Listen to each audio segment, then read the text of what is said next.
Bonsoir à tous et bienvenue dans ce webinaire pour notre réunion régionale 3C. Donc, nous attendons ce soir une quarantaine de personnes pour cette réunion régionale. Et donc, avant de commencer, en attendant que toutes les personnes nous rejoignent, je voulais juste quelques éléments de cadrage pour le bon déroulement de ce webinaire. Donc, tout d'abord, pour les participants de la réunion, je voulais vous indiquer donc, que vos caméras et vos micros sont désactivés et que le chat sera fermé. Donc, si vous souhaitez poser des questions, vous avez le module Q&R qui se situe en bas de votre écran. N'hésitez pas à nous poser ces questions à partir de ce module. Et si vous rencontrez des difficultés des difficultés techniques, vous pouvez appeler Célia au numéro qui est affiché sur l'écran. Voilà, vous avez également la possibilité de gérer le mode d'affichage des interventions. Nous vous conseillons d'activer le mode galerie qui est en haut à droite dans le menu affichage. Voilà, ça vous permettra d'avoir une meilleure visibilité de l'ensemble des intervenants.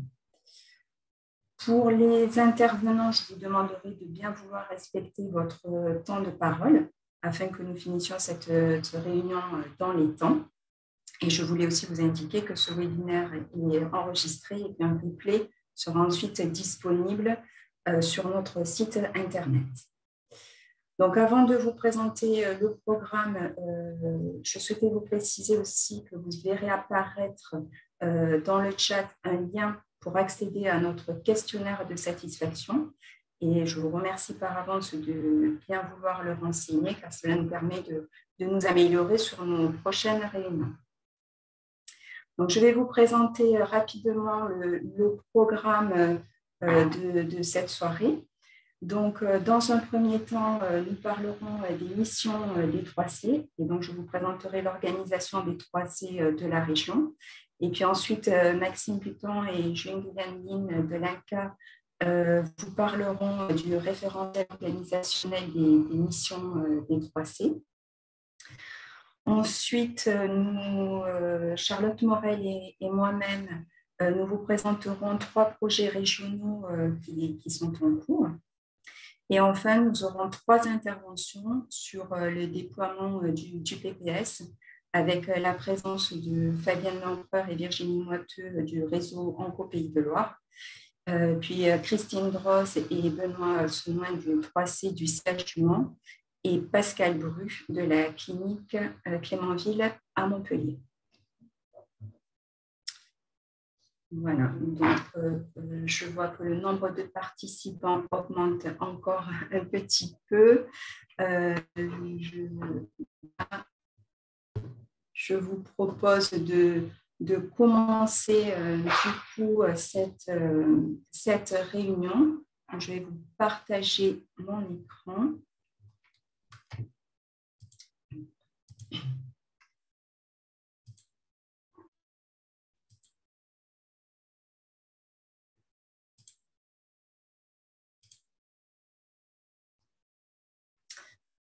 Voilà. Donc, je vous propose donc de commencer cette réunion régionale par une présentation de l'organisation des 3C d'Occitanie. Donc, pour ceux qui ne me connaissent pas encore, je suis Séverine Thibault, chef de projet au réseau Onco Occitanie. Donc, depuis 2018, le réseau travaille avec les 3C de la région afin d'essayer de mieux vous connaître et de mieux vous accompagner.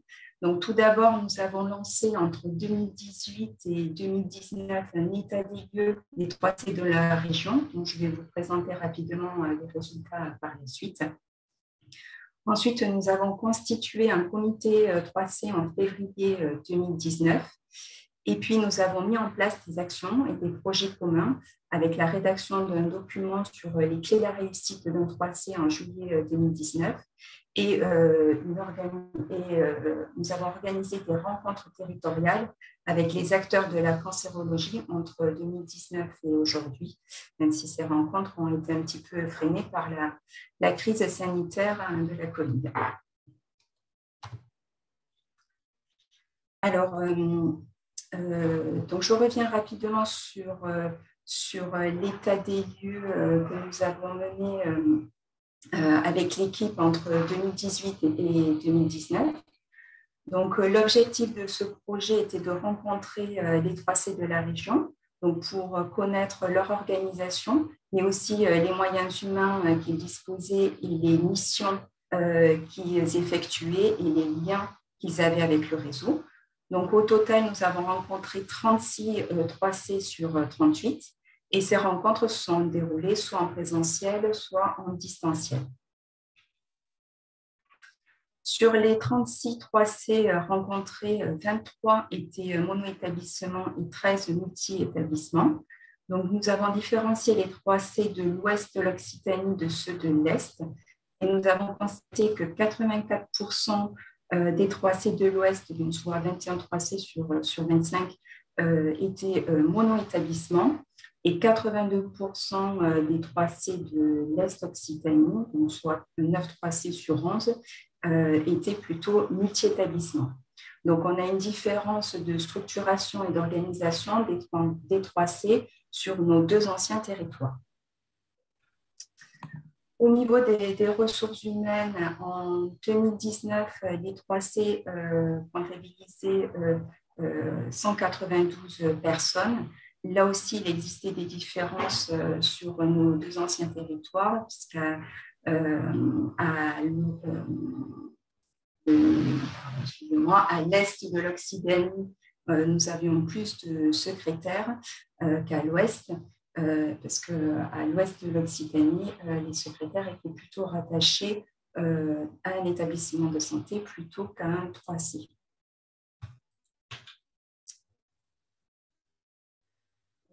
Concernant les missions des 3C, donc nous avons remarqué que les 3C consacraient la majorité de leur temps de travail à l'organisation et à la gestion des RCP. Le reste étant dédié à 20% de leur temps de travail sur la mise en place du dispositif d'annonce, du programme personnalisé de soins, de la coordination ville-hôpital ou de l'accès aux soins de support. 17% de leur temps de travail sur l'évaluation des pratiques, la qualité et le recueil d'activités, et environ 7% de leur temps sur l'information et la communication.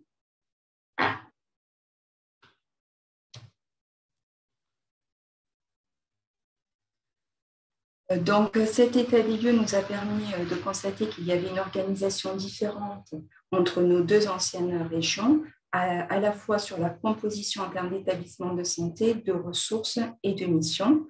Donc, à l'ouest de l'Occitanie, on a tendance à avoir des 3C qui sont mono-établissements avec un investissement plus soutenu et des 3C plus acteurs sur la mise en place des actions comme le dispositif d'annonce, le plan personnalisé de soins et la coordination de l'hôpital et les soins de support.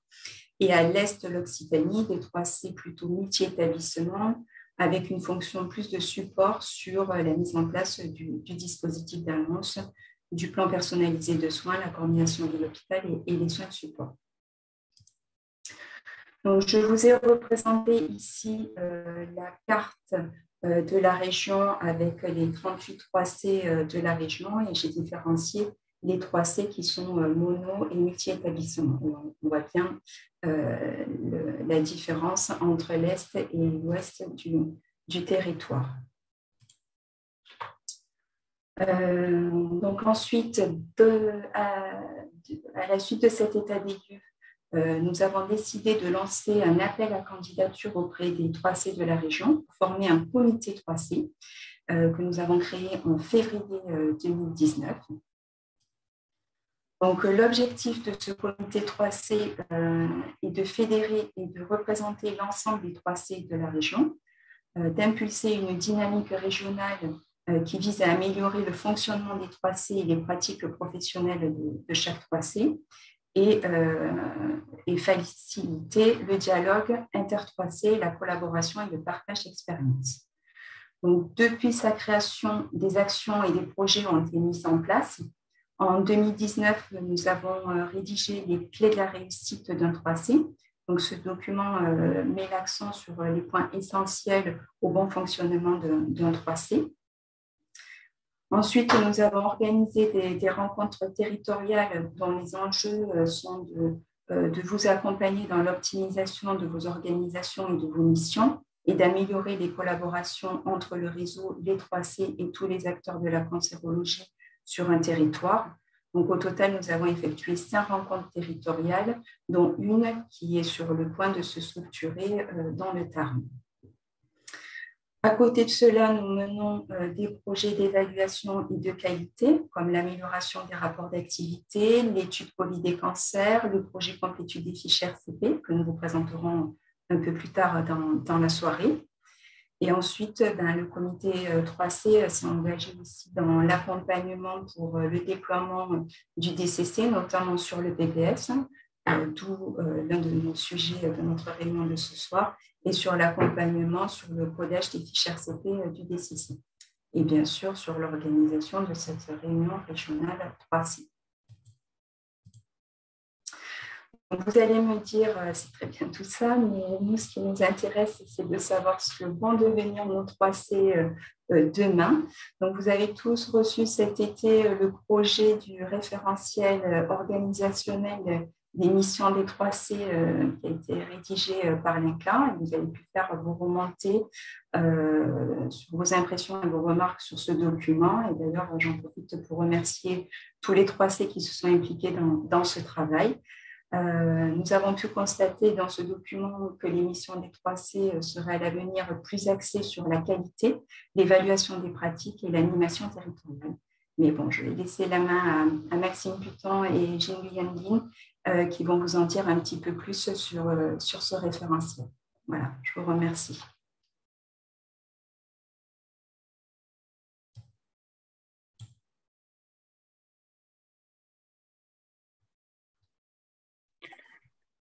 Bonjour, bonjour à toutes et tous. Merci beaucoup au réseau Onco-Occitanie de nous avoir invités pour cette présentation. Alors, je laisse Jingwan, voilà, parfait. Donc là, c'est très bien. Alors, on va se présenter très rapidement. Donc, je suis Maxime Puton, je suis responsable du département organisation et parcours de soins à l'Institut national du cancer. Et donc, je pilote une équipe dont fait partie Jingwan qui travaille sur l'ensemble des parcours en cancérologie et ce soir, notamment sur les 3C. Je laisse Jingwan se présenter. Bonsoir, donc merci pour l'invitation. Donc, je suis Jing Yuanlin, chef de projet dans l'équipe de Maxime. Je suis en charge des sujets des autorisations de traitement de cancer et des productions des référentiels d'ordre organisationnel, notamment les 3C, RCP, sites associés, etc., qui sont liés aussi avec la réforme des autorisations. Alors, je ferai juste un petit propos introductif, puis je laisserai la main à Jingwan et je reprendrai la main un petit peu plus tard dans la présentation. Oui. Tout d'abord, déjà pour bien préciser un élément, donc vous êtes nombreuses et nombreux à avoir eu accès donc, en relecture au référentiel 3C. C'est un moment assez important de notre organisation qui est de mettre à jour ce référentiel qui ne l'avait pas été depuis extrêmement longtemps. Juste de préciser qu'on aurait aimé venir auprès de vous avec le référentiel achevé voire publié. Les contraintes de nos validations internes sont ce qu'elles sont et donc ils le seront bientôt, mais nous sommes encore dans des phases de validation interne côté institut. Donc, ce dont nous parlerons aujourd'hui sera à ce stade encore conditionnel, puisqu'on ne pourra pas expressément dire ce qui en sera au final dans le référentiel, mais on tracera des grandes lignes quand même, et beaucoup ayant eu la relecture entre les mains, je pense qu'on sera largement capable de détailler ce qui devrait apparaître dans le référentiel final. Donc je fais juste cet aparté, cette précision plutôt, et sans plus attendre, je laisse la parole à Jingwan pour la présentation des éléments de contexte, de synthèse, de cadrage, et je repréciserai certains éléments de contenu du référentiel. Merci beaucoup.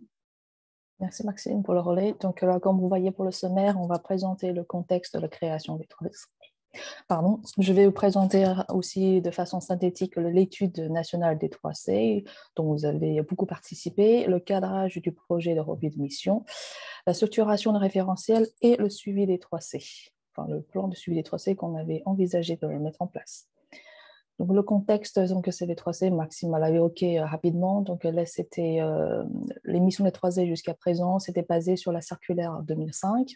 Donc, les missions principales qui étaient aujourd'hui, parfois qui sont plus d'actualité, et donc il est temps pour nous d'actualiser et repréciser certaines choses.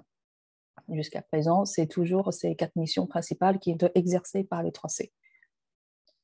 Donc, l'étude qui a été menée, donc l'Institut a commenté une étude nationale auprès de l'ensemble des 3C entre 2019 et 2020. Donc, beaucoup de 3C ont contribué, quasiment l'ensemble des 3C du territoire ont été contactés pour cette étude. Donc, l'objectif de cette étude, c'était pour analyser la caractérisation des différents types d'organisations des 3C, la mise en œuvre de leur mission au regard de la circulaire de 2005, le financement et la coordination régionale, enfin les relations avec les ARES et l'ancien réseau régionaux. Donc, cette analyse qui s'est déroulée avec une méthodologie assez robuste, qui s'est appuyée sur 3 volets. Donc, un volet sur l'administration d'un questionnaire très complet, notamment sur l'activité, le fonctionnement, le financement et tout ça, auprès de l'ensemble des 3C. Une conduite d'entretien auprès d'un échantillon d'acteurs et des visites sur terrain. Ça, c'est la méthodologie qui était employée par le cabinet de conseil à l'époque. Donc, si on regarde un peu plus en détail sur les 4 volets dont j'ai évoqué tout à l'heure, donc en termes de composition des 3C, on voit quand même, il reste encore presque un quart des 3C, ce sont des mono-établissements. Après, il y a à peu près plus de 60% qui sont composés d'établissements de taille moyenne, enfin des 3C de taille moyenne, pardon, qu'il s'agit entre 2-3 établissements ou 4 ou 6 établissements.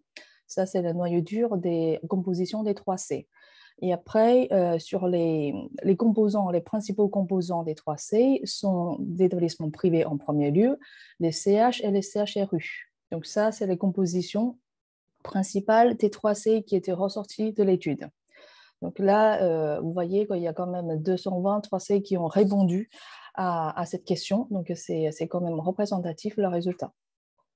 Sur l'évaluation, un petit focus sur l'évaluation de la mission. Est-ce que vous voyez toujours mon écran? Je pense que oui. Oui, tout à fait. Oui, c'est très bien. Merci. Donc, un petit focus sur l'évaluation des missions. Donc, on voyait clairement qu'il était aussi très en accord avec l'étude de Obsidani tout à l'heure.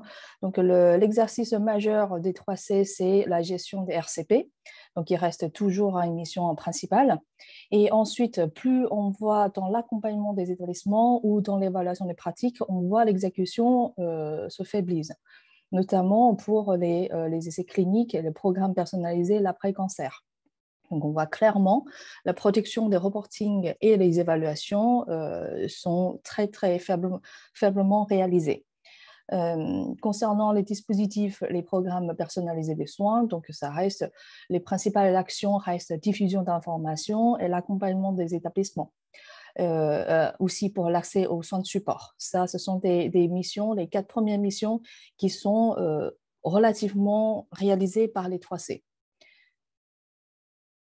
Pour le financement, donc la question est déposée, c'est que pour savoir interroger auprès des 3C s'ils connaissent le circuit de financement, comment s'est financé le 3C, donc 202 répondeurs qui ont répondu à cette question. Donc, 80% des 300 répondus qui répondent connaissent le financement, tout ça vient, mais il a été pointé qu'il manque une visibilité par les 3C sur les modalités d'attribution des fonds à l'établissement ainsi que leur utilisation réelle. Donc, ils savent très bien d'où ça vient, mais ils ne savent pas concrètement comment c'était attribué et comment c'était utilisé. Donc ça induit un impact sur les capacités d'action des 3C.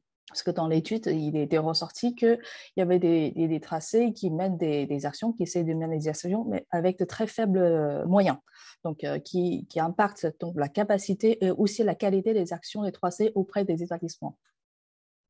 Ça y est. Ensuite, pardon. Sur la relation 3C et DSRC, donc ancien, à l'époque c'est toujours le RRC, donc là on voit qu'il y a quand même un échange relativement régulier entre les 3C et le réseau. Donc là il y a très très peu de 3C qui n'ont aucune communication avec le réseau et pour le reste c'est assez fréquent. C'est assez régulier. Pardon. Donc, la fréquence thématique d'échange, c'est soit remontée d'informations des 3C vers le RRC, soit demande de documents de référence et le partage de résultats ainsi. Donc, ça, ce sont des thématiques d'échange entre les 3C et le réseau.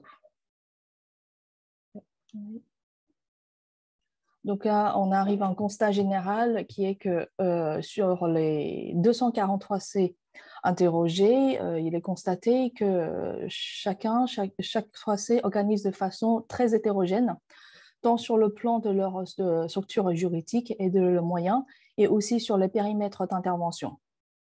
Il a aussi pointé que le tableau de bord annuel est très lourd et très chronophage pour la remontée d'informations, et notamment sur la mise en œuvre des mesures transversales des qualités, les démarches qualité et tout ça. Et donc, en fait, là, on a vu que tous les établissements n'ont pas encore mis en place l'ensemble des mesures transversales et la mise en place des démarches qualité reste inégale. Partant de ces constats-là, donc, il revient à l'Institut de décider d'avancer, de continuer les travaux sur le référentiel de mission des 3C. Donc, les objectifs opérationnels de la mission sont reprécisés et actualiser les organisations et les missions des 3C au regard des enjeux et de la stratégie décennale de lutte contre le cancer et de l'évolution des systèmes de santé depuis 2005. Deuxième objectif, préciser les modalités d'interface avec le réseau, avec les agences régionales de santé, les acteurs de ville, les UCOC et les OIR que vous avez pu constater dans la troisième partie du référentiel. Et aussi le lien entre la 3C et les filières de soins dans les territoires. Ça, c'est les trois objectifs principaux de la mission, enfin du référentiel qu'on s'est donné au niveau de l'Institut. L'expertise, c'est considéré comme une expertise sanitaire dans la mission de l'INCa. Donc, elle s'est déroulée en plusieurs étapes. Donc, la première étape, c'est les consultations générales. Nous avons consulté l'ensemble des ARS, les réseaux et un échantillon de 3C parce qu'il nous est impossible de recommencer une consultation générale auprès de 200 et quelques 3C.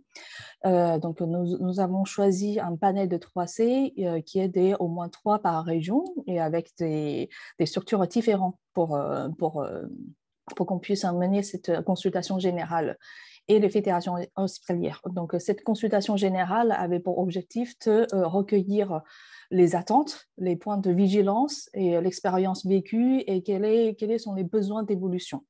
Ça, c'est donc première étape. Donc, ensuite, avec tous ces éléments-là, on a rédigé le référentiel à plusieurs mois par l'équipe projet de l'INCa. Et à plusieurs tours, donc, nous avons finalisé une version qui a fait l'objectif d'une relecture nationale. Donc, on a envoyé cette version-là à l'ensemble des parties intéressées et pertinentes, c'est-à-dire les ARS, les réseaux, les fédérations hospitalières et l'ensemble des 3C cette fois-ci. Donc, on a envoyé le questionnaire en ligne à plus de 600 contacts. Avec objectif, cette fois-ci, de recueillir les avis sur la compréhension et la faisabilité au vu de 3C et des acteurs concernés et sur les missions qu'on avait mis dans le référentiel. Donc là, on arrive à la fin de l'étape de l'élaboration de l'expertise, c'est la validation du référentiel. Donc, au retour de la relecture nationale, nous avons fait des ajustements majeurs au regard des retours de beaucoup de relecteurs.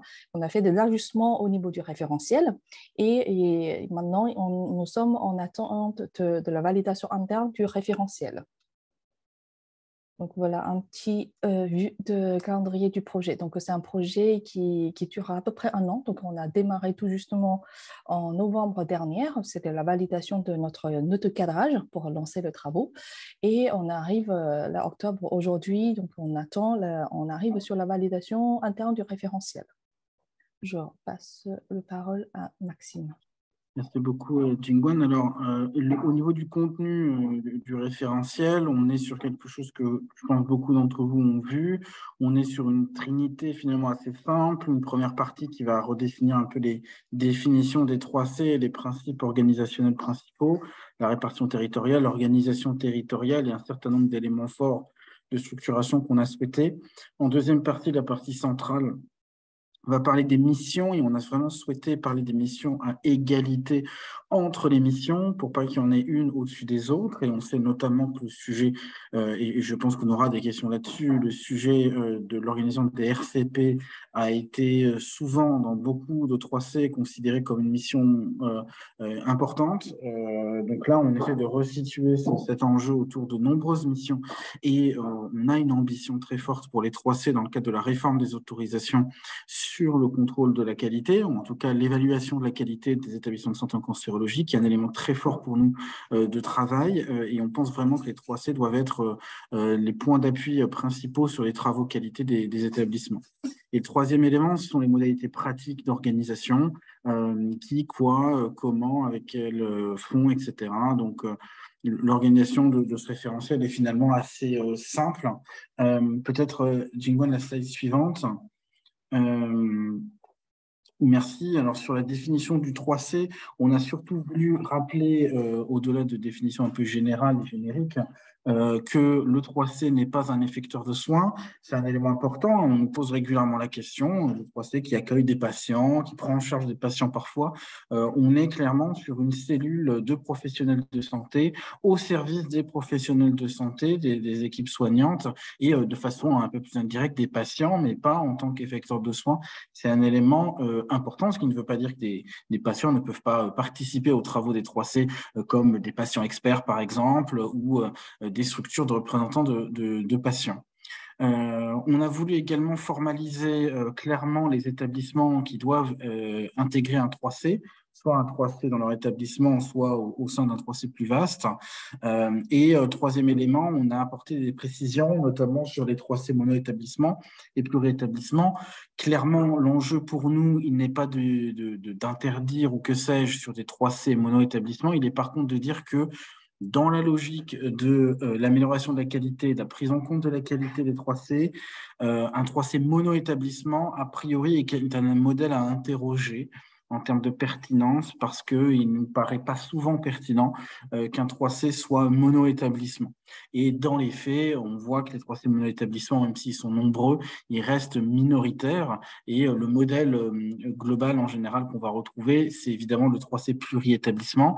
On essaye également de pousser par ce référentiel à décloisonner les interstatuts et de dire qu'il doit y avoir des 3C multistatuts avec pratiquement par moment des logiques territoriales si possible. On sait que des fois, c'est pas possible. On sait que des fois, les organisations sont ce qu'elles sont.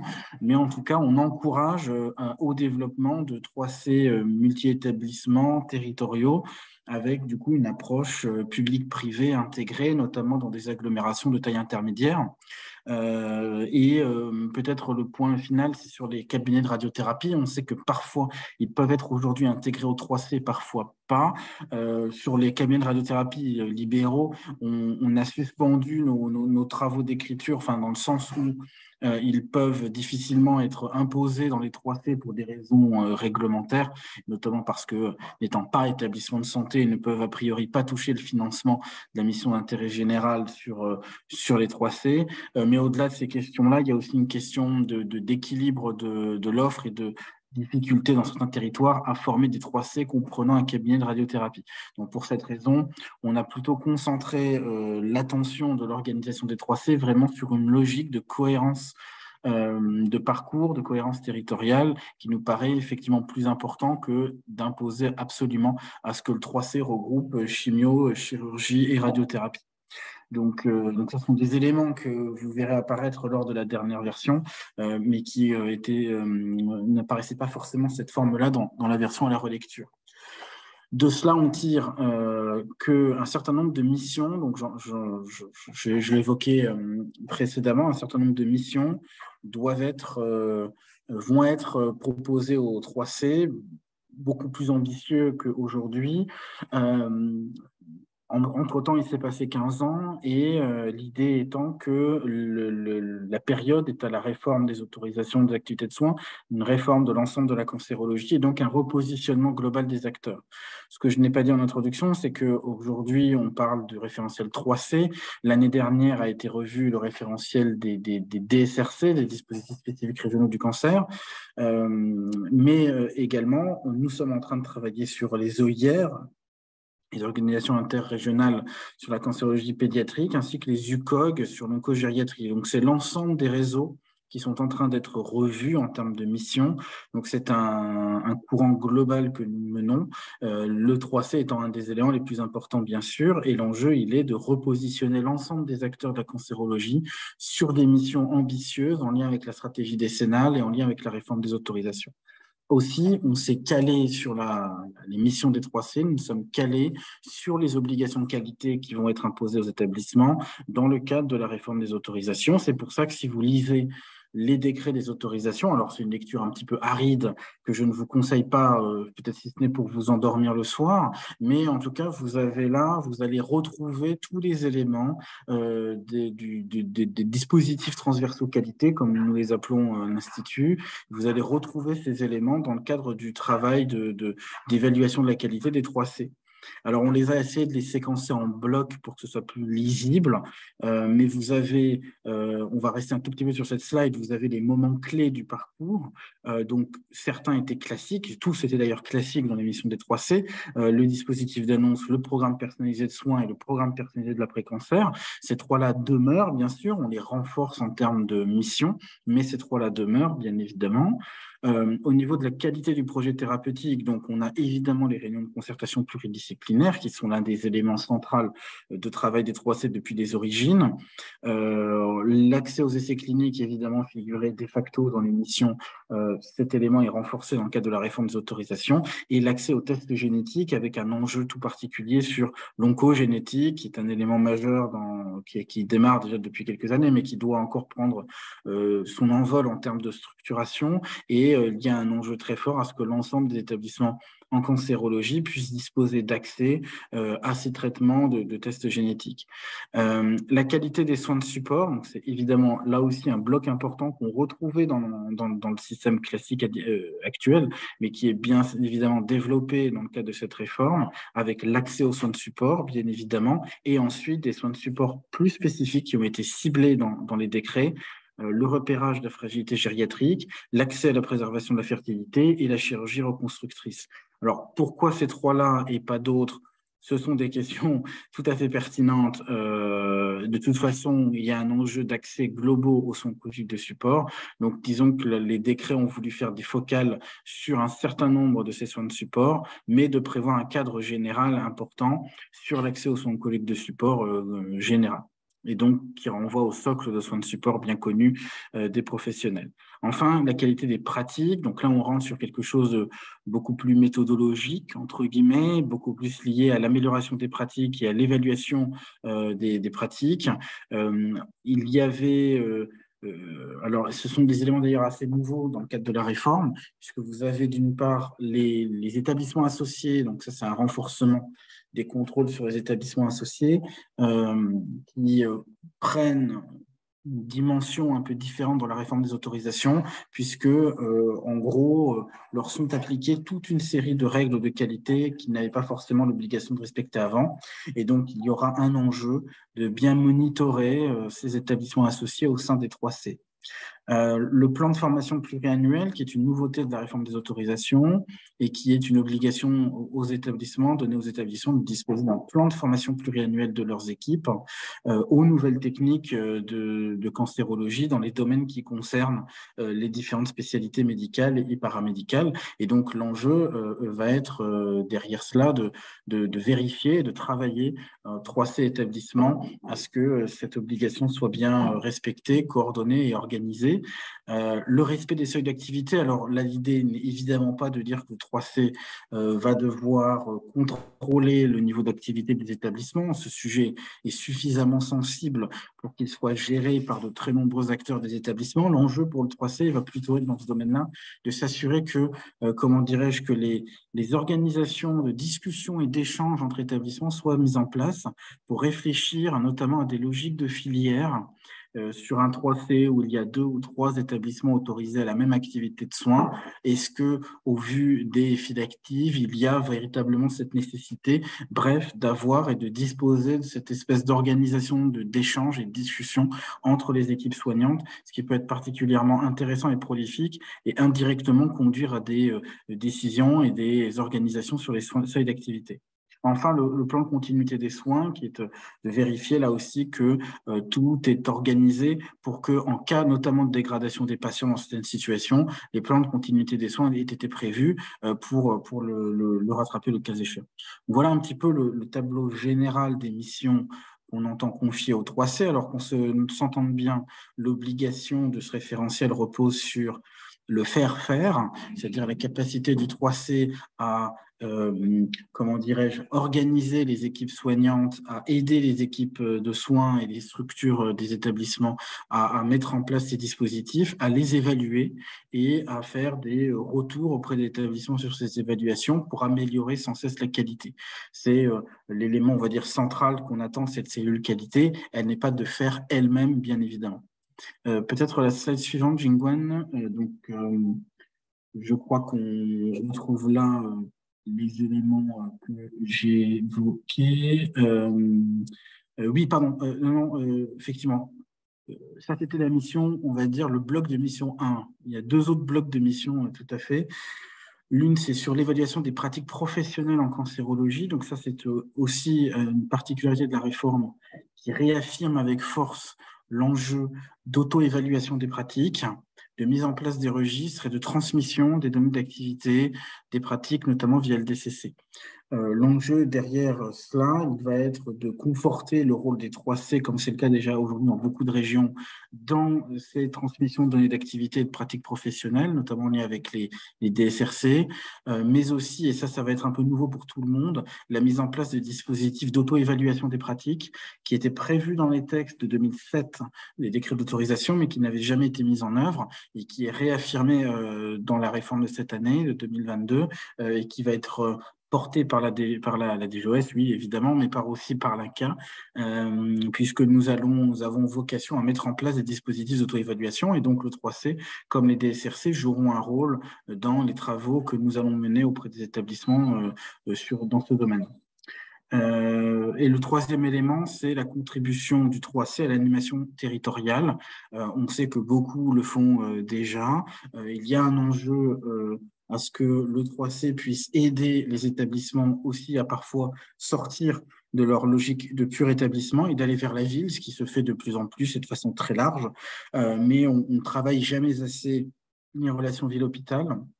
Et donc, il y a là aussi un enjeu que le 3C aide et contribue à la lisibilité de l'offre des parcours ville-hôpital et à la communication ville-hôpital.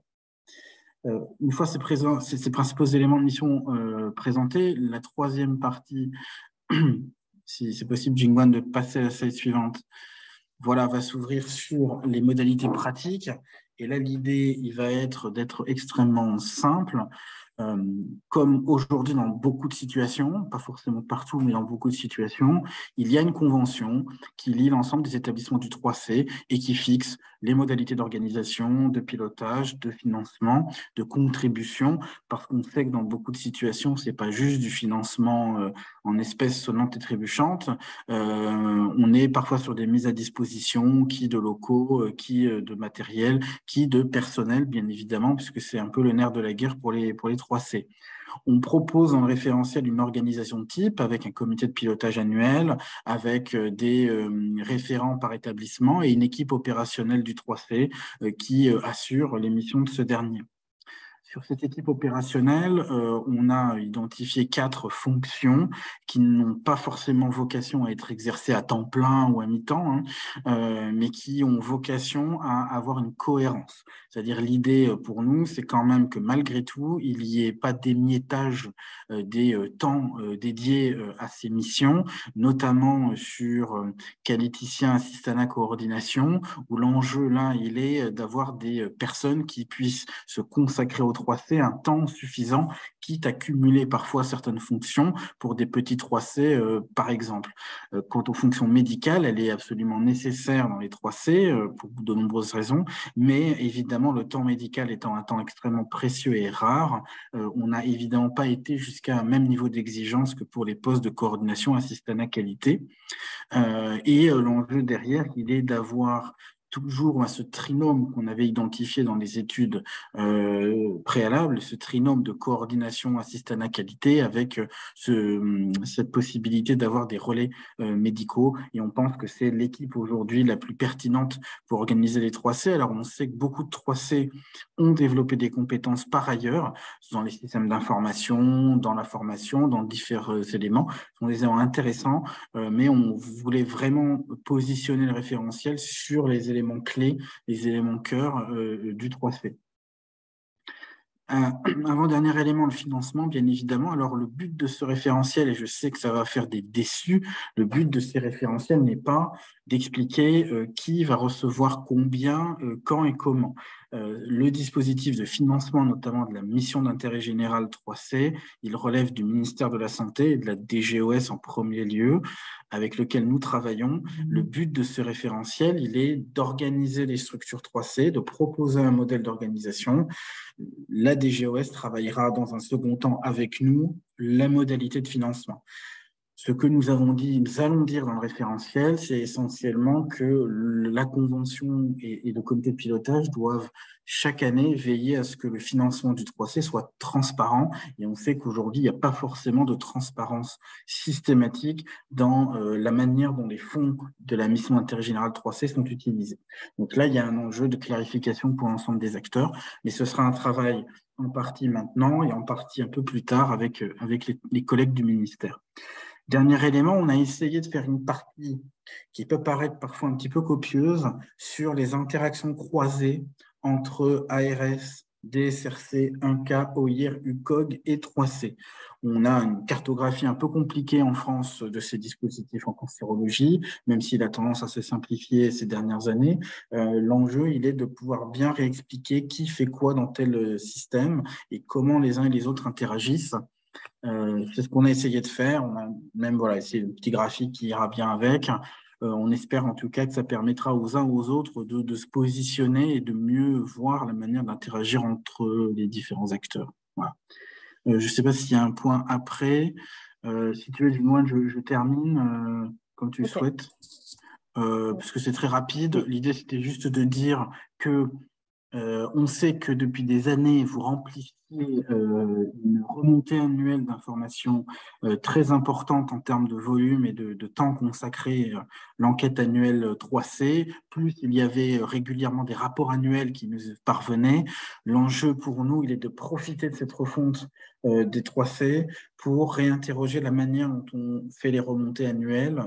On voudrait des remontées annuelles beaucoup plus concises, avec moins de questions, moins d'items, mais qui sont restitués à la communauté des 3C, des DSRC, des ARS, des ministères et de l'INCa chaque année.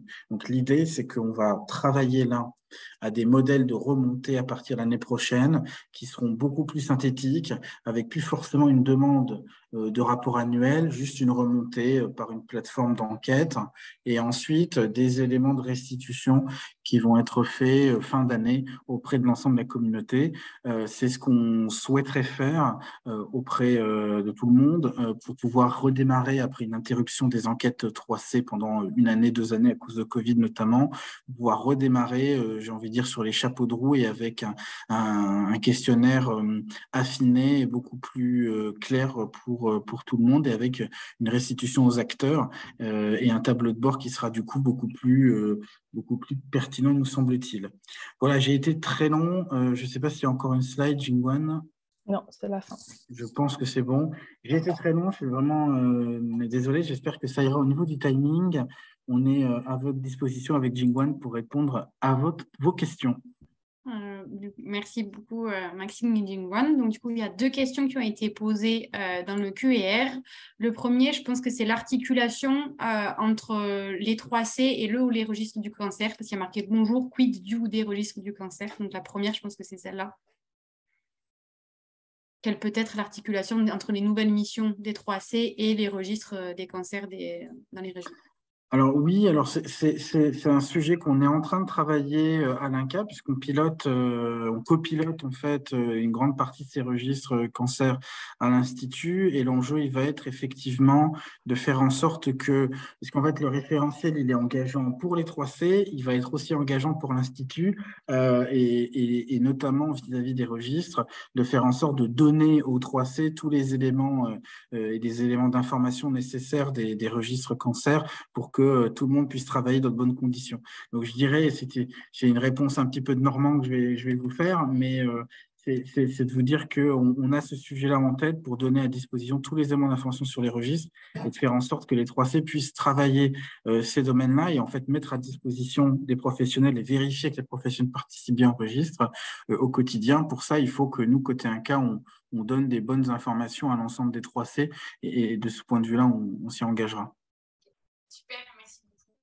Et alors, la deuxième question, c'est pourquoi le 3C ne serait pas le réseau régional Onco-Occitanie? Donc, promis, c'est pas nous.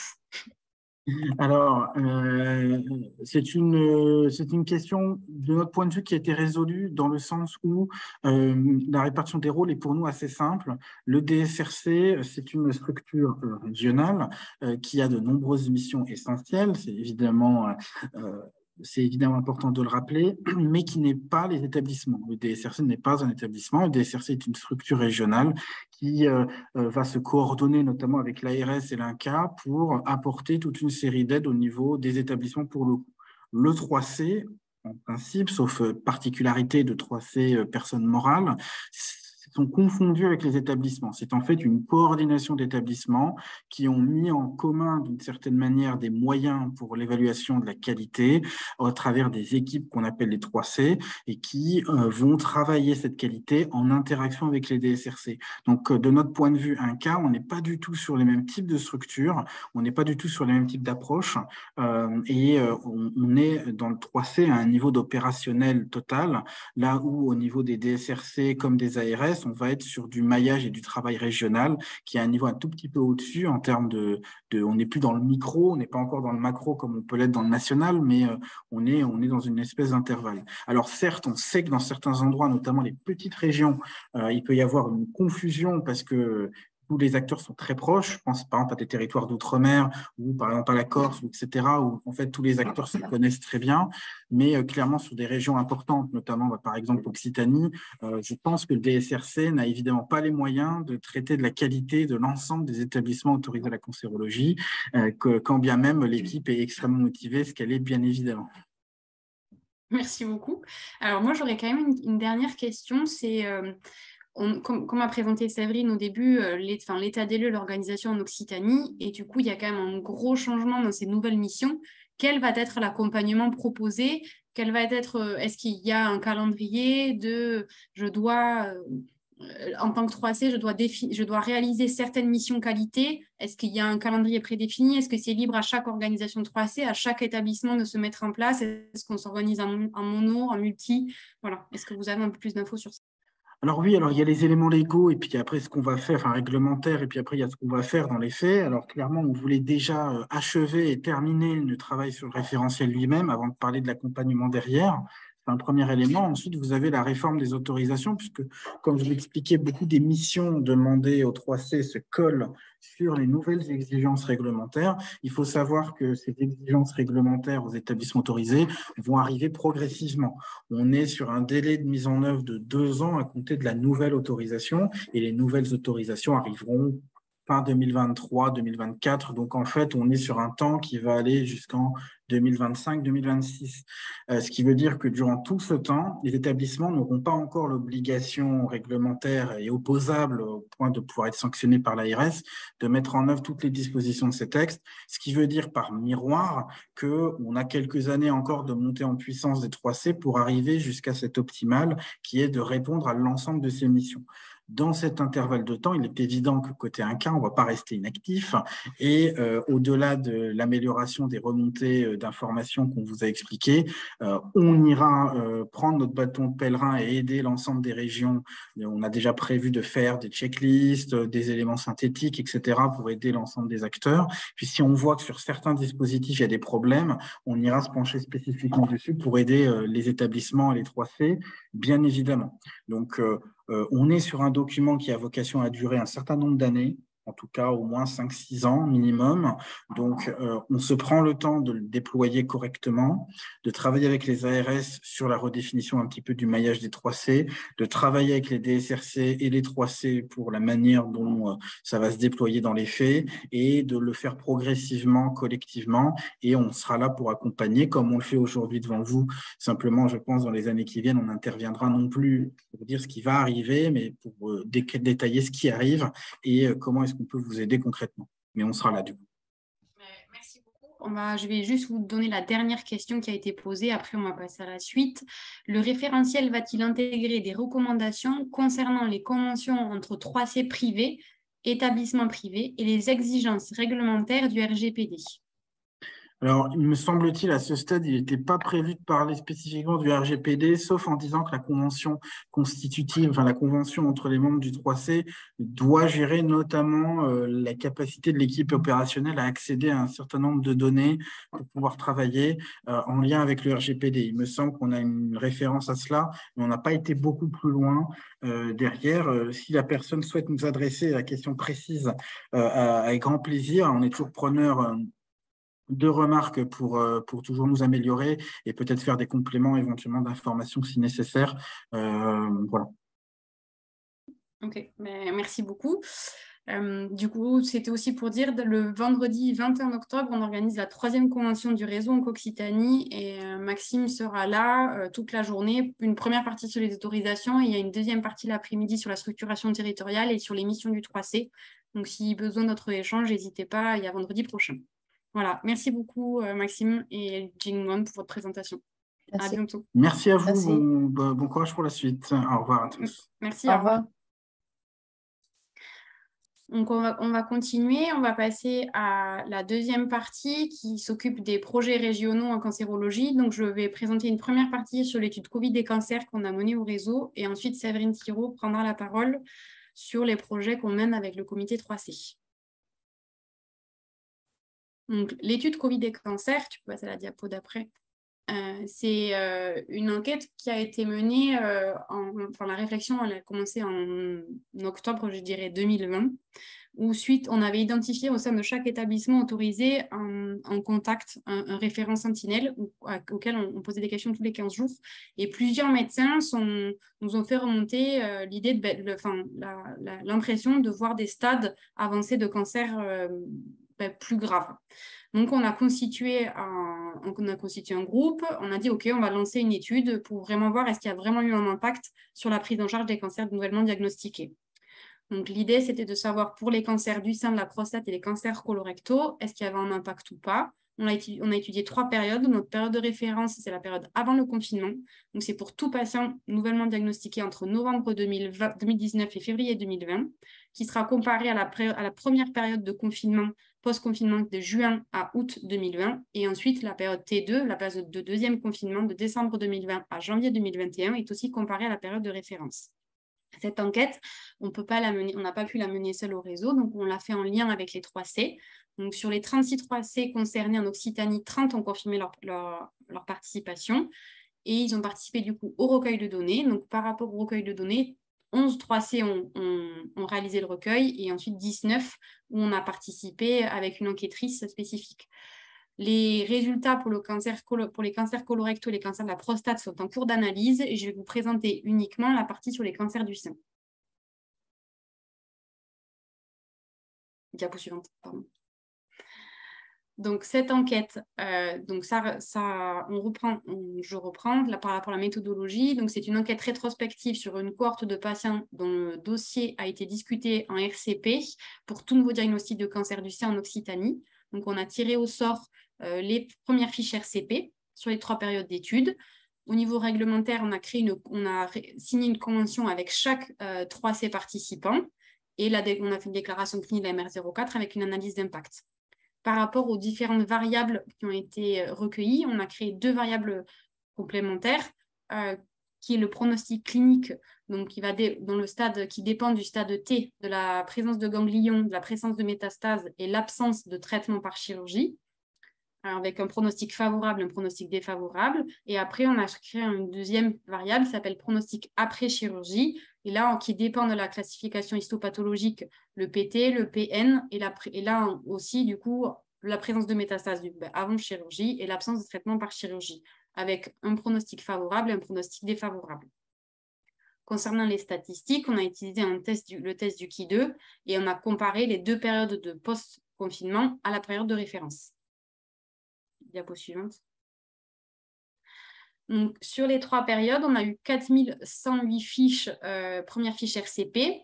Sur ces 4108 fiches, il y en a 87 qui ont été exclues pour différentes raisons. Donc, c'est des RCP pré-thérapeutiques, des tumeurs bénignes, des antécédents de cancer du sein, des récidives, une erreur de localisation ou potentiellement des cancers en cours de traitement. Sinon aussi, c'était des cancers, comme on souhaitait vraiment avoir une première RCP, première proposition thérapeutique, les patients potentiellement pouvaient être traités ailleurs et ensuite passent en RCP en Occitanie. Et donc, ils ont été exclus pour ça. Donc, sur les 3261 fiches éligibles, il y en a 743 qui ont été inclus dans l'étude. Donc, 396 en période T0, 174 en période T1, 174 en période T2. La diapo suivante. Je vais vous présenter du coup les résultats. Donc, par rapport à l'âge, c'est comparable pour les trois catégories. Donc, le choix des catégories ont été faits par rapport au dépistage. Donc, avant 50 ans, entre 50 et 74 et supérieur à 75. Donc, on observe une différence entre la période T0 et la période T1 sur les modalités de découverte du cancer, avec une diminution des nombres de dépistages et dans la période T1 et une augmentation du nombre de patientes qui arrivent avec des signes cliniques.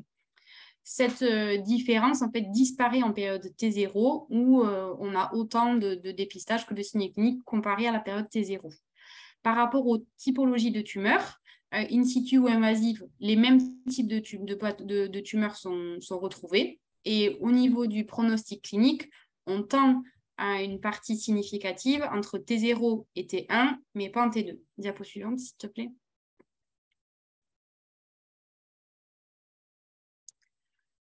Pour les métastases au diagnostic, on observe qu'on a des stades métastatiques qui sont significatifs, enfin, qu'il y a plus de stades métastatiques en période T1 que T0 et il n'y a pas de différence avec la période T2. Et ensuite, au niveau de la variable pronostic après chirurgie, on voit qu'il y a plus des pronostics défavorables en période T1 que T0 et que ça revient à plus ou moins à la normale, qu'il n'y a pas de différence en période T2. Et ensuite, on a aussi regardé la partie prise en charge thérapeutique. Est-ce qu'il y avait une différence de prise en charge? Est-ce qu'il y avait moins de chirurgie? Et on n'observe pas de différence par rapport à la présence de chirurgie. Et pour les patients qui avaient eu une chirurgie, on s'était posé la question, est-ce qu'il y avait plus de traitement néoadjuvant ou pas? Et non, il n'y a pas de différence entre les périodes T1 et T2 par rapport à T0. Est-ce que tu peux mettre la diapo d'après? Donc, en conclusion, on remarque qu'il y a un retentissement important du premier confinement avec une augmentation de la gravité des cas de cancer diagnostiqués immédiatement après le premier confinement. À quoi ça peut être dû? On sait qu'il y a eu un arrêt du dépistage organisé pendant le premier confinement et avec reprise progressive, mais aussi il y a eu quand même une diminution du nombre de patients qui consultaient en médecine de ville en post-premier confinement. Et nous aussi, on l'a vu par rapport à l'analyse de nos RCP avec une diminution du nombre de fiches dans le DCC avec reprise progressive de l'activité. Ce qu'on a remarqué aussi, c'est que ces données, ces différences, en fait, elles disparaissent après le deuxième confinement. Et pour en avoir parlé au bureau du réseau en Occitanie, c'est ce que les médecins, en fait, certains médecins spécifiques CNO ont remarqué, c'est que à l'été, ils avaient des cas plus graves et après que c'était revenu à la normale et les patients étaient revenus. Donc, ces résultats, ils méritent d'être affinés et confortés avec d'autres études et aussi reproduits sur d'autres pathologies. Pour le cancer colorectum et la prostate, les analyses, elles sont en cours. Et ensuite, on a voulu analyser une autre période, c'est la troisième période, qui est de septembre à décembre 2021, pour voir si vraiment, est-ce qu'il y a eu encore des cas plus graves. Et je tenais vraiment aussi aujourd'hui à remercier tous les 3C qui ont participé au recueil de données, qui nous ont vraiment bien aidés pour avoir cette étude. Je vous remercie. Je vais passer la parole à Séverine. Merci Charlotte. Donc, moi, je vais vous présenter le projet sur la complétude des fiches RCP que nous avons élaboré avec le comité 3C. Donc, tout d'abord, je vais vous expliquer comment l'idée de ce projet a germé au sein du comité 3C. Donc, suite à l'état des lieux que nous avions fait des 3C en 2018-2019, des besoins de partage d'expérience et de mutualisation d'outils, notamment sur les projets d'évaluation et de qualité, se sont fait ressentir auprès des 3C de la région. Et donc, c'est pour cela qu'avec le comité 3C, nous avons décidé de mettre à disposition un outil d'évaluation commun qui vous permettra de mener des études sur différentes thématiques. Et l'une des thématiques qui nous a semblé prioritaire, c'était la complétude des fiches RCP. Alors, vous allez me dire, c'est quoi la complétude des fiches RCP? C'est un projet d'évaluation qui vous permettra de vous assurer que les informations médicales nécessaires à la discussion en RCP soient bien présentes sur les fiches RCP du DCC. Donc, cette étude ne concernera que 4 pathologies et elle sera réalisée au bon vouloir des 3C. Donc, pour mettre en place ce projet, nous avons créé un groupe de travail constitué de 5 membres du comité 3C et de la directrice du registre du terme qui nous a aidé dans l'écriture méthodologique de cette étude. Et nous sommes réunis environ 3 fois dans l'année pour définir l'objectif de l'étude, la méthodologie et les grilles de recueil. Alors, où nous en sommes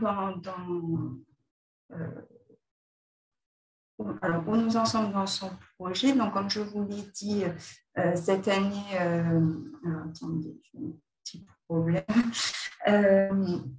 Donc, la méthodologie de cette étude, c'est que le réseau vous informera les 3C de la liste des fiches RCP verrouillées du DCC de l'année précédente pour les 4 pathologies que nous avons décidé d'étudier. Et donc, chaque 3C sera libre d'évaluer le nombre de fiches RCP qu'il souhaite.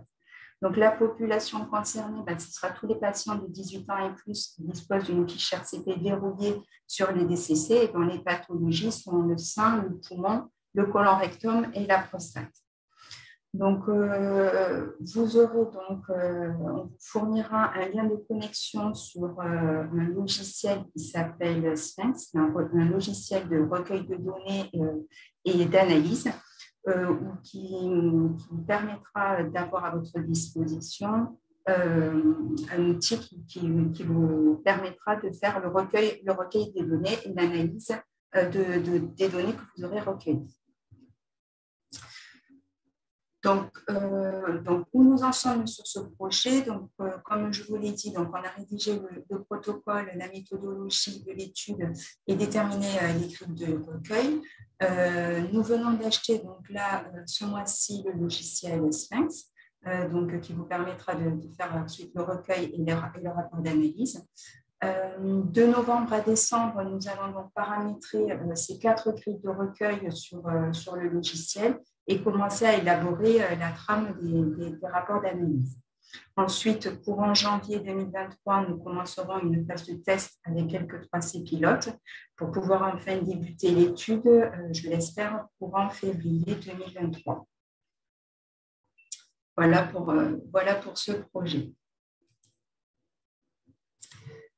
Je voulais maintenant également vous informer sur l'organisation de 2 journées d'échange et d'accompagnement sur le codage des fiches RCP du DCC. Donc, ces journées auront lieu le 17 novembre à Unicité Ancopole à Toulouse et le 24 novembre à la Maison des professions des libérales à Montpellier. Elles sont destinées aux secrétaires RCP. L'objectif de ces journées, c'est d'améliorer les connaissances en cancérologie et d'aider les secrétaires dans la saisie des fiches RCP du DCC et de les informer aussi sur les nouvelles fonctionnalités du DCC. Donc, les inscriptions sont ouvertes et disponibles sur notre site Internet. Vous retrouverez également notre programme, donc n'hésitez pas à diffuser cette information auprès de vous. Voilà, donc je vous remercie. C'était les 3 points sur les projets. Je ne sais pas si vous avez des questions par rapport à ces projets.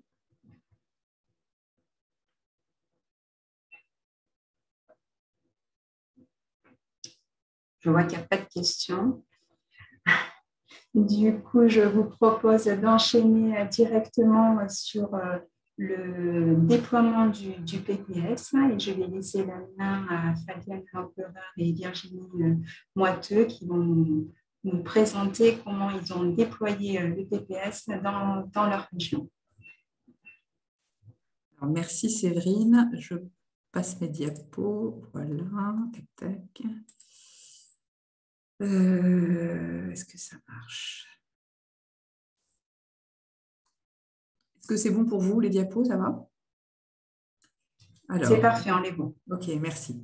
Bonjour à tous. Donc, je suis Fabienne Empereur, je suis médecin coordonnateur d'ONCOPL, qui est le réseau régional des Pays de la Loire, donc on doit dire maintenant le DSRC. Je suis accompagnée de Virginie Moiteux. Virginie, je ne sais pas si tu as ouvert ta caméra, là je ne vois plus que moi. Donc, et de Christine Drodz, donc Virginie Moiteux qui est assistante au réseau ONCOPL et en charge plus particulièrement du lien avec les 3C, et Christine Drodz qui est secrétaire 3C à l'hôpital du Mans qui vous fera une présentation juste après.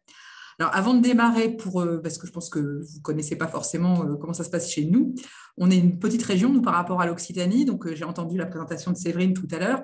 Donc, en termes de contexte, déjà, vous dire que notre région Pays de la Loire, qui n'a fusionné avec aucune région à l'époque de la fusion des régions, ce qui est certainement plus simple, comporte à peu près 4 millions d'habitants, 5 départements, 33 établissements autorisés à la cancérologie et 9 3C. Quasiment tous nos 3C sont multi-établissements et en gros, il y a à peu près 80 RCP, 80 entités RCP dans la région, et ce qui amène à chaque année en moyenne 2500 à 2600 réunions de RCP, donc chaque année. Enfin, pour terminer sur le contexte, notre DCC, et c'est aussi pour ça, je pense que Séverine et Charlotte nous ont proposé d'être là ce soir, c'est que nous avons le même DCC que la région Occitanie, donc la solution Mediware, ce qui nous permet de travailler vraiment en commun, nos 2 régions, pour travailler sur l'évolution de l'outil. Donc, je vais intervenir, moi, sur notre méthodologie de déploiement du PPS dans notre région des Pays de la Loire, le déploiement du PPS au sein du DCC. Et ensuite, Christine prendra la parole pour vous montrer un exemple concret de comment ça se passe dans le 3C du Mans. Donc, cette présentation a été réalisée par notre équipe PPS au sein d'ONCOPL, et notamment Johanna Silve, qui est notre chef de projet, qui ne pouvait pas être parmi nous ce soir, et Virginie Moiteux, donc l'assistante du réseau. Donc, un petit mot sur le PPS, donc complètement issu du plan cancer. Vous le savez, tout patient atteint de cancer doit se voir remettre un PPS au début de sa prise en charge. Ce document, qui est donc à destination du patient, doit lui permettre d'avoir des informations globales sur sa prise en charge, ce que nous on appelle vraiment la vision macro de son parcours de soins pendant les 12 à 18 mois qui viennent. Et l'INCa, donc Maxime n'en a pas parlé tout à l'heure, mais dans les référentiels que l'INCa peut proposer, il y a des référentiels sur ce que doit être le PPS en région. Et il y a eu 2 versions de ce référentiel PPS, donc la dernière datant de 2016. Alors, rien d'extraordinaire, en COPEL, comme dans toutes les régions, nous nous sommes saisis du dossier à l'époque, puisque la remise du PPS est quand même, somme toute, assez aléatoire dans tous les établissements, avec un état des lieux qui avait été mené par COPEL en 2018 et qui montrait une grande disparité des PPS quand ils étaient remis, allant du classeur de liaison énorme jusqu'à un petit courrier, voire une information, voire orale. Donc, on n'était pas vraiment dans quelque chose d'homogène. Premier travail qui a été mené par COPEL, et c'est la base de ce que je vais vous présenter ce soir, c'est le fait d'avoir travaillé sur un socle. Donc, on va avoir un document qui existe depuis 2018 dans notre région, un document socle régional qui tient dans un petit document papier sur les bonnes pratiques du PPS en région de Pays de la Loire, qui doit le faire, qui doit le remettre, qui doit le transmettre. De là est arrivée finalement la logique de se dire il nous faut un vecteur du PPS entre les professionnels de santé et le patient. Et le DCC que nous utilisons donc en région Pays de la Loire, remplissant déjà bien son travail en termes de RCP, puisque nous sommes quasiment à l'exhaustivité en termes de RCP dans le DCC, il était naturel de développer un module PPS au sein du DCC, donc OPL. Ce module PPS a été déployé, donc là aussi, on a eu des liens avec Onco-Occitanie pour travailler sur ce module PPS. Il a été donc mis à disposition dans le DCC en juillet 2019 et nous avons démarré l'accompagnement des établissements via les 3C en janvier 2020. Évidemment, le Covid nous a arrêtés dans notre élan puisque nous avons proposé un accompagnement territoire par territoire et c'était donc un petit peu compliqué pendant toute cette période. Donc, on s'y est remis en 2021 et voilà la méthodologie que nous utilisons. Nous avons choisi ce que nous avons appelé une méthodologie tâche d'huile, à l'opposé de la méthode Big Bang qu'on a utilisée pour les RCP. Et donc, cette idée d'avoir vraiment des volontaires qui s'emparent du PPS en DCC et qui fassent du démontrable pour qu'ensuite, ça puisse faire tâche d'huile dans les équipes autour et les équipes dans les autres établissements. Alors, pourquoi ce choix? En fait, dans la région, quand nous avons mis en place le DCC, et notamment dans le cadre des RCP, on n'a pas trop donné le choix aux utilisateurs. On savait que ça marchait bien en Occitanie, puisque vous avez 10 ans d'avance sur nous, sur l'utilisation du DCC que Mediware. Donc, on savait que ça marchait bien dans votre région. Donc, en fait, on a déployé dans toutes les RCP le DCC quasiment en un an, avec un fort appui des 3C, qui était vraiment notre relais dans les établissements, et un fort volet formation, puisque nous passons par les médecins. Ce sont les médecins qui font les fiches RCP dans le DCC. Évidemment, l'appui des 3C était fondamental, et aussi des responsables RCP, puisque lors de la RCP, il y a un instant T où le responsable RCP va pouvoir dire « je ne staffe dans la RCP que les fiches qui sont dans le DCC ». Donc, c'est pour ça que vraiment la méthode Big Bang dans les DCC pour les RCP, c'était faisable. Il y a un avant, il y a un après. Pour le PPS, c'est beaucoup plus difficile puisqu'on est dans un processus organisationnel sur du temps un peu plus long, avec différents intervenants et une prise en charge très différente par cancer en fonction des différents traitements que le patient peut avoir, chirurgie seule, chirurgie et chimio et radiothérapie, adjuvant, néoadjuvant, etc.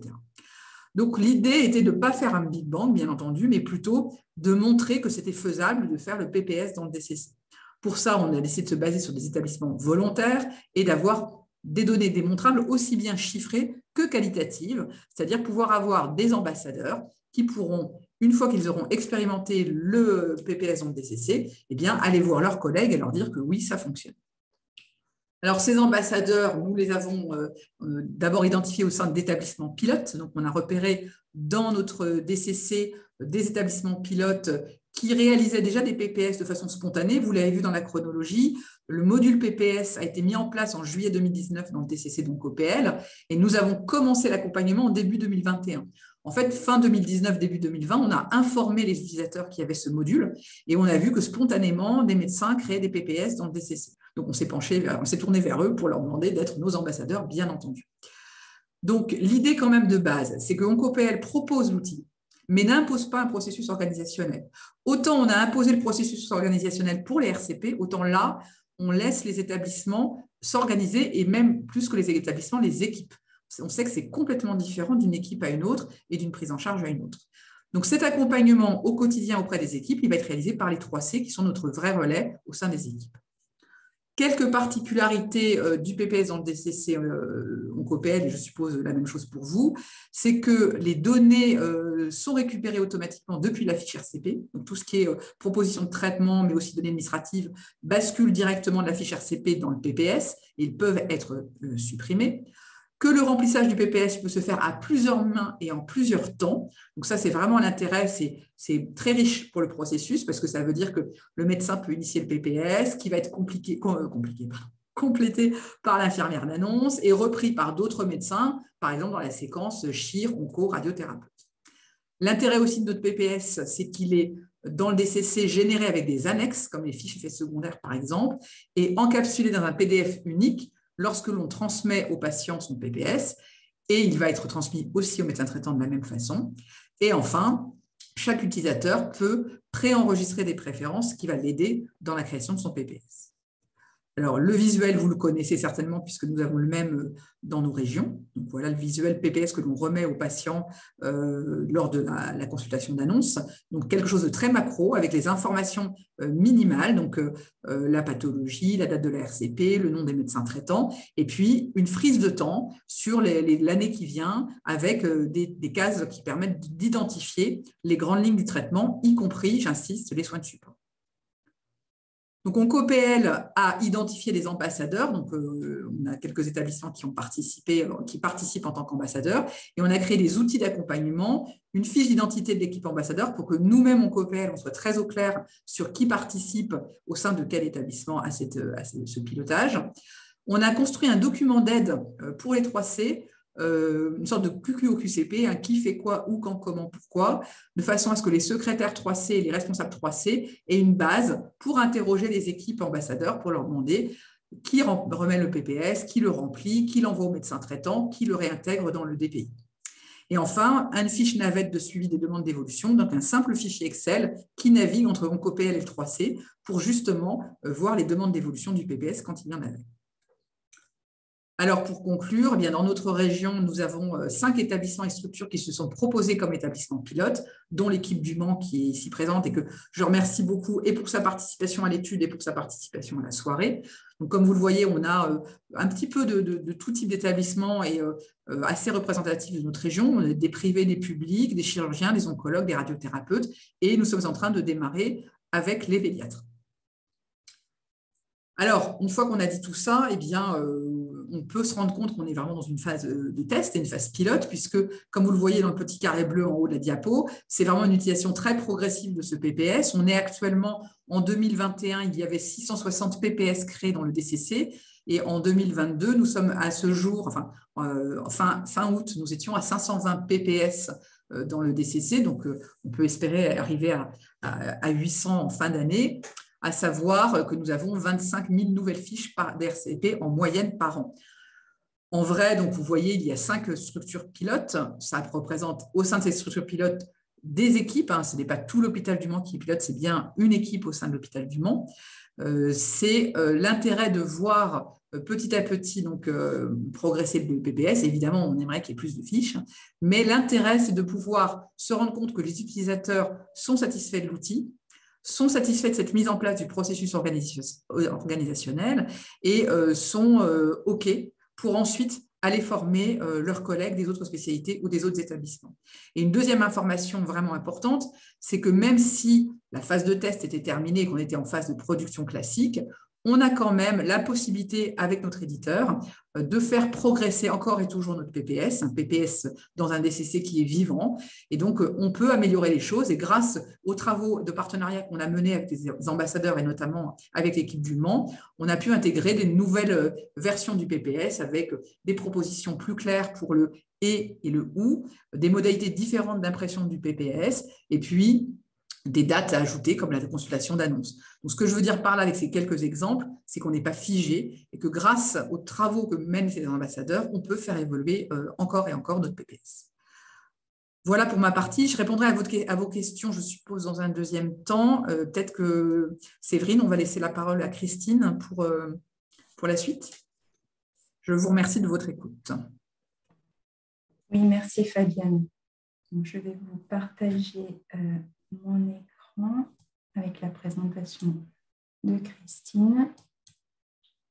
Voilà, donc Christine, n'hésitez pas à me dire quand il faut que je passe les diapositives, hein. Il n'y a pas de souci.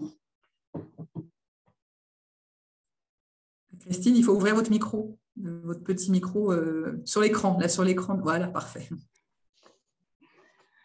Donc, bonsoir, donc Christine Gross, secrétaire au 3C du siège du Mans. Donc, je vais vous parler de l'expérience du Centre hospitalier du Mans dans la mise en place du PPS, le programme personnalisé de soins dans le DCC. Alors, vous pouvez passer. Alors, le Centre hospitalier du Mans a effectivement accepté d'être site pilote pour tester l'outil grandeur nature. La première étape a été de cadrer le projet avec donc le choix des premiers ambassadeurs. Ce fut les oncopneumologues, c'était eux qui produisaient le plus de PPS informatisés, effectivement. Un groupe de travail a été constitué par les 4 oncopneumologues, le cadre supérieur de santé, le cadre de santé, le cadre du secrétariat, une infirmière du dispositif d'annonce et le 3C. 4 réunions ont été nécessaires. Ce projet est coordonné par le 3C. La deuxième étape, c'est la phase expérimentation, binôme médecin-infirmière de consultation d'annonce. Il a été défini le qui fait quoi avec l'élaboration d'un parcours patient type et il a été acté que le PPS se fera en 2 temps. Dans un premier temps, le médecin initie le PPS du DCC et s'il y a une consultation infirmière d'annonce, donc l'infirmière reprend le PPS que le médecin a initié, le complète, le corrige éventuellement et le verrouille. Donc, les étapes de l'annonce en cancérologie, un type. Donc, dans un premier temps, le patient est vu en consultation lors de la découverte du cancer. Donc, le médecin présente le dossier en RCP via la fiche RCP du DCC. Le dossier est discuté en RCP. Une proposition collégiale thérapeutique est émise et tracée dans la fiche RCP du DCC. Le patient est revu en consultation médicale. Le médecin initie le PPS du DCC et complète sa partie. S'il n'y a pas de consultation avec l'infirmière du dispositif d'annonce, il verrouille le PPS et le remet au patient. Si par contre une consultation est prévue avec une infirmière, le PPS donc, est laissé en cours. L'infirmière, lors de sa consultation, donc, reprend le PPS initié par le médecin, le complète, le verrouille et le remet au patient.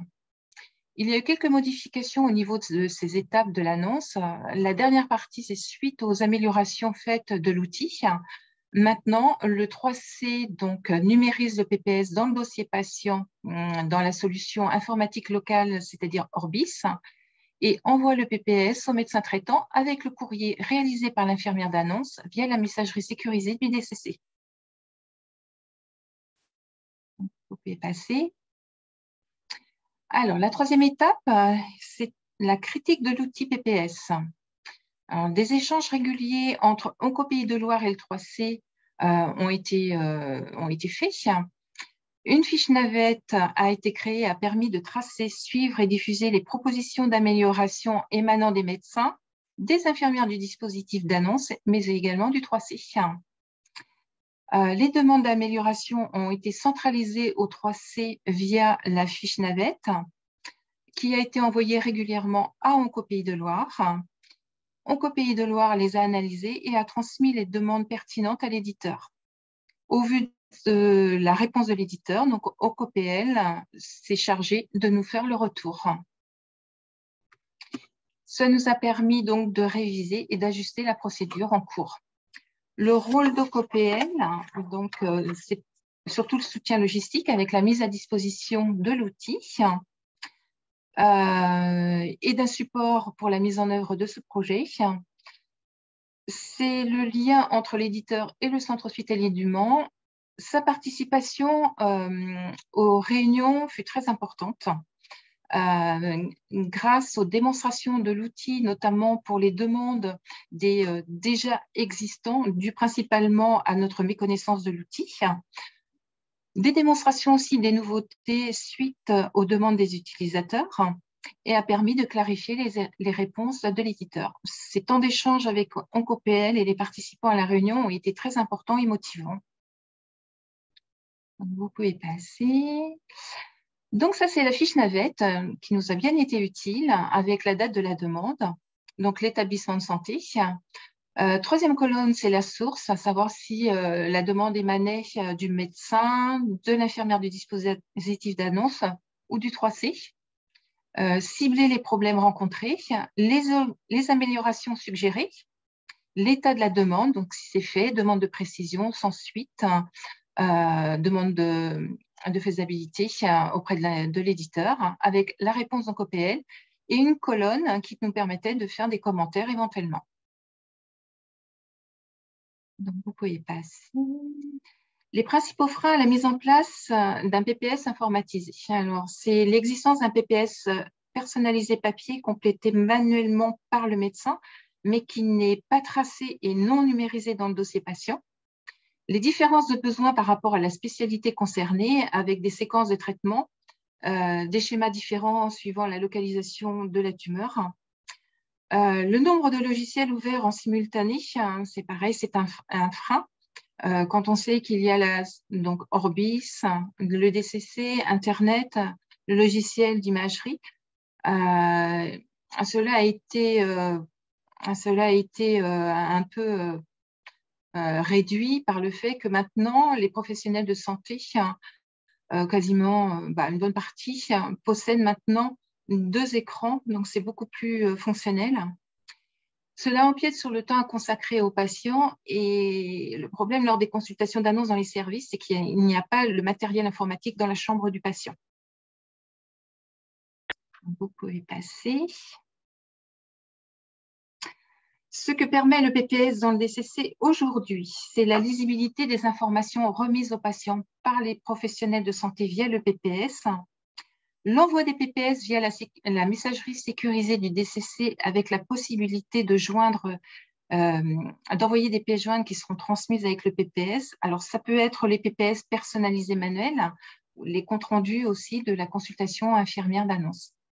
C'est un support commun au centre hospitalier du Mans, accessible à l'ensemble des professionnels de santé de la région, à l'instar de la fiche RCP. Le 3C peut suivre les PPS en cours et les PPS verrouillés, et enfin, à des fins statistiques avec le comptage des PPS réalisés. Valoriser le temps d'annonce infirmier avec la possibilité, lors de la consultation, que les infirmières viennent mettre la date de sa consultation. C'est un critère qui est demandé dans le plan cancer. Elle va venir donc modifier la fiche, la compléter, donc au niveau des traitements. Au niveau aussi, elle va joindre tous les documents qu'elle remet au patient en pièce jointe. Et le document final, donc si vous voulez passer. Donc, le document final se présente tel que on retrouve bien la date de la dernière RCP, la date de la consultation d'annonce médicale, la date de la consultation d'annonce infirmière. Et lorsque on numérise le PPS dans Orbis, notre solution locale informatique, donc on veille à ce que le dossier soit bien, le PPS soit bien verrouillé. C'est-à-dire qu'il comporte bien la mention PPS remis au patient donc la date. Au niveau du visuel, donc il est possible de modifier la frise de temps c'était une demande des médecins en mettant soit la prise de temps avec date et calendrier, mais ça ne correspond pas toujours à certains traitements. Donc, ça peut être avec date ou alors sans date et d'afficher une première page personnalisée ou pas. Et enfin, notre dernière étape, c'est la mise en place et l'accompagnement par le 3C et les ambassadeurs dans tous les secteurs d'annonce du centre hospitalier du Mans. Voilà. Merci. Très bien, merci beaucoup Christine pour cette belle présentation. Et maintenant, je vais laisser la parole à Pascal Bru de la clinique Clémenville qui va nous faire son retour d'expérience sur la clinique. Bonsoir Pascal. On vous entend pas. Il faut activer le son. Vous avez le micro coupé. Voilà, c'est parfait, c'est bon. Voilà, c'est bon? C'est parfait. Je ne sais pas si vous m'avez à l'écran parce que moi, j'ai pas de... Voilà, j'ai pas de slide du tout. Parce que je vais juste vous faire un petit retour d'expérience. Donc, je suis admirative de ce que j'ai entendu. Parce que moi, je suis en fait responsable de la coordination des soins à la clinique Clémenville. Je fais les consultations infirmières d'accompagnement et je suis très, très seule pour faire mes PPS en fait. On a une dizaine de médecins qui interviennent, oncologues plus une hématologue. Chaque médecin a un peu sa façon de fonctionner. Moi, je crée les PPS pour les médecins qui ne font pas du tout la partie médicale, en fait. Donc, c'est moi qui remplis tout au moment où je vois le patient. Alors, si j'ai la chance que les fiches RCP aient été validées, en fait, je vais pouvoir créer le PPS à partir du DCC, ce qui me permet en effet de pouvoir remplir toute la partie des soins de support qui n'est pas remplie autrement. On en propose une large... il y a énormément de soins de support qu'on peut proposer. Donc, ça permet de tracer et de valoriser tout ça, comme ça a été dit précédemment. Après, on met en effet tous les documents qu'on donne aux patients. Ça permet aussi de pouvoir intégrer directement dans le dossier patient les PPS. Ça permet, par contre, la difficulté que j'ai moi aussi, c'est que les médecins ont un logiciel qui est ARIA, dont ils se servent. Nous, cliniques, nous avons un logiciel HM pour nos patients. Et donc, le PPS rempli à partir du DCC va permettre l'envoi direct au dossier du patient. Par contre, nos deux logiciels, ARIA et HM, ne communiquant pas, je suis obligée, moi, de prendre une clé, de remettre sur ma clé les PPS pour aller ensuite les remettre de l'autre côté dans ARIA, dans les dossiers des patients. Donc, ça me fait un travail monumental pour pouvoir remplir les dossiers patients, dans les dossiers médicaux, en fait. Voilà. Après, la problématique que j'ai souvent, c'est que si je vois des patients dont la fiche RCP n'a pas été validée, je ne peux pas faire le PPS à partir du DCC.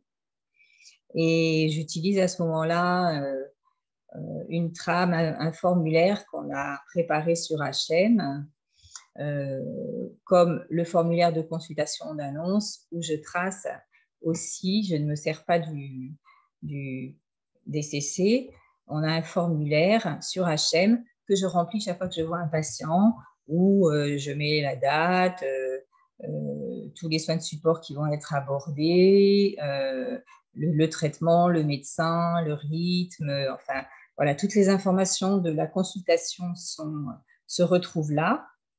Et le PPS est fait soit sur ce formulaire HM si je n'ai pas la RCP de valider, soit sur le PPS à partir du DCC si tout a été bien validé. Voilà. Donc, on a cette problématique, c'est toute l'organisation pour pouvoir arriver jusqu'à moi qui fait ça à la consultation d'annonce, à la consultation infirmière. Et donc, via Doctolib, les médecins, normalement, devraient inscrire les patients en amont pour que je les vois avant qu'ils débutent les traitements. Donc, c'est quand même relativement rarement fait. Souvent, je récupère les patients le jour même de la consultation, ce qui perd un petit peu de son intérêt pour le patient. Après, les difficultés, c'est chaque médecin fonctionne différemment. J'ai par exemple un médecin qui va faire lui-même, en effet, ses PPS, mais ce sont des PPS qui ne sont pas faits à partir du DCC. Donc là, c'est pareil, il faut que j'aille récupérer le PPS qui a été fait sur le logiciel du médecin pour pouvoir le remettre ensuite sur mon dossier de patient à moi. Et puis, ça ne prend que le temps médical et ne sont pas tracés dans ces PPS, bien évidemment, tout ce qui va être apporté par la suite en soins de support. Après, j'ai un médecin qui fonctionne très, très bien, qui me prend les rendez-vous en amont et il y a de la radiothérapie, donc avec la chimiothérapie, c'est bien organisé tout ça. Il remet par contre lui-même un PPS écrit et moi, je fais le PPS sur le DCC quand même et je le renvoie ensuite chez eux. J'envoie bien évidemment au médecin traitant quand il est mentionné, ce qui n'est pas toujours le cas et même, je dirais, relativement rarement. Voilà, j'ai ce genre de difficultés. Alors, c'est quand même bien cet outil parce que ça permet d'avoir une bonne traçabilité.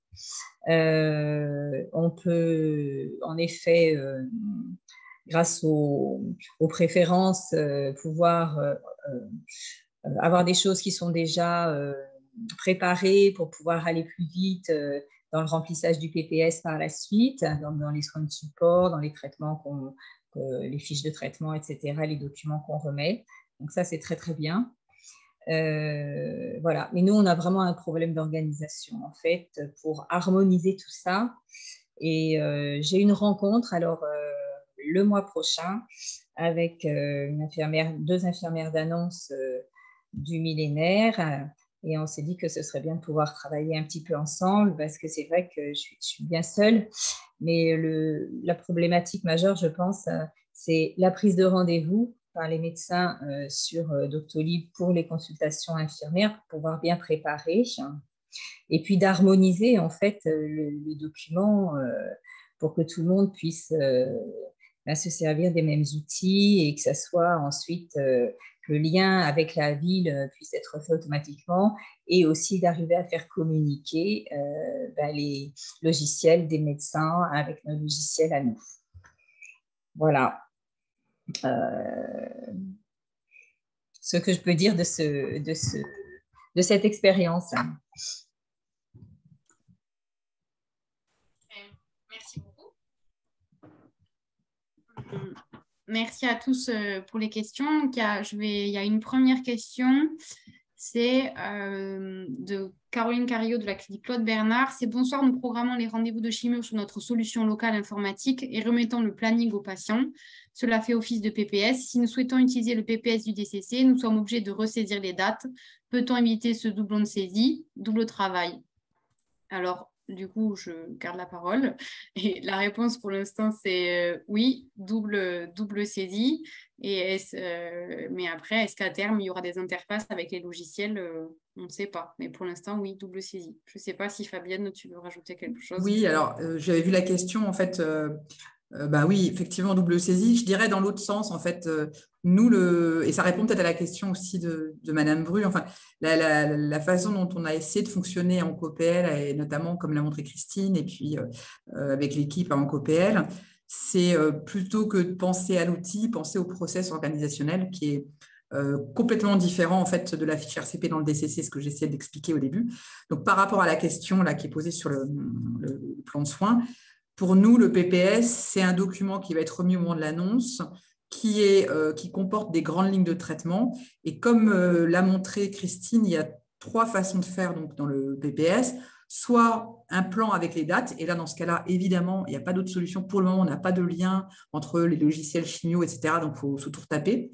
Mais nous, ce qu'on a dans le DCC, enfin, je pense que vous avez aussi la même chose dans celui d'Occitanie, c'est la possibilité de faire à grosse maille, donc une visualisation comme celle qu'on vous a montrée dans la présentation, où on ne rentre pas les dates. On dit juste aux patients, dans le PPS, voilà le PPS que je vous remets, il y a, vous allez avoir la chirurgie la semaine prochaine, vous aurez de la chimio entre avril et août, et vous aurez éventuellement de la radiothérapie à partir de la mi-juillet.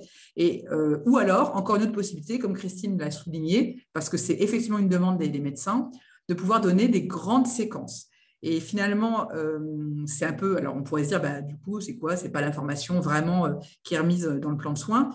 Mais en fait, ça correspond à ce qu'on peut remettre aux patients au moment de l'annonce. On n'a pas toujours toutes les dates, on n'a pas tout bien carré. Nous, on a pas mal de médecins qui nous ont dit, au moment de la remise du PPS, donc au moment de l'annonce, on va dire ça comme ça, on n'a pas forcément toutes les dates tout de suite et surtout, les dates peuvent changer.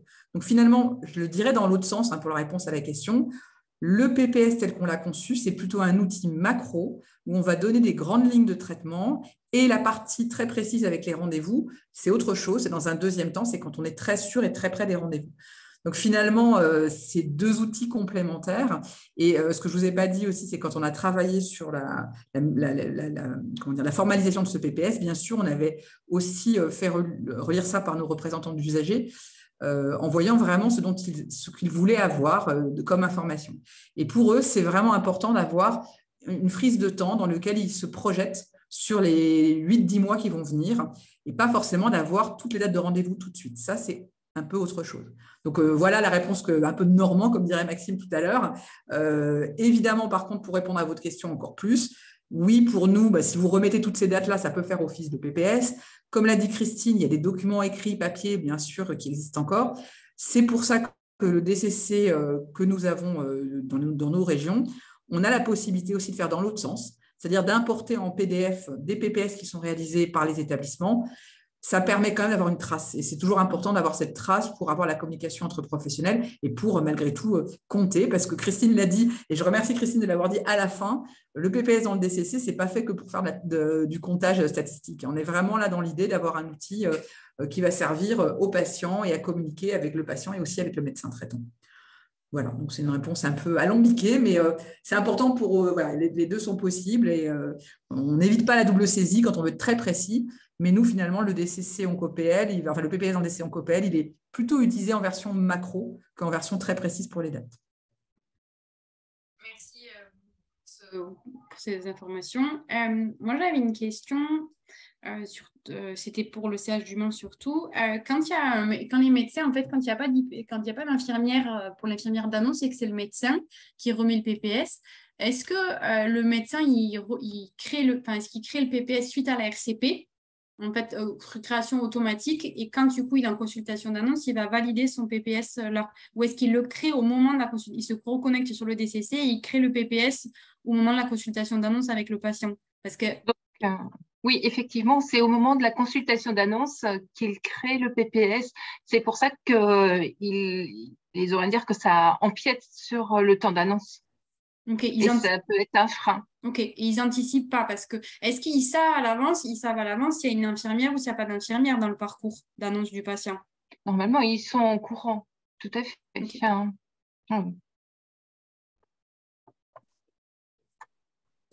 Ok.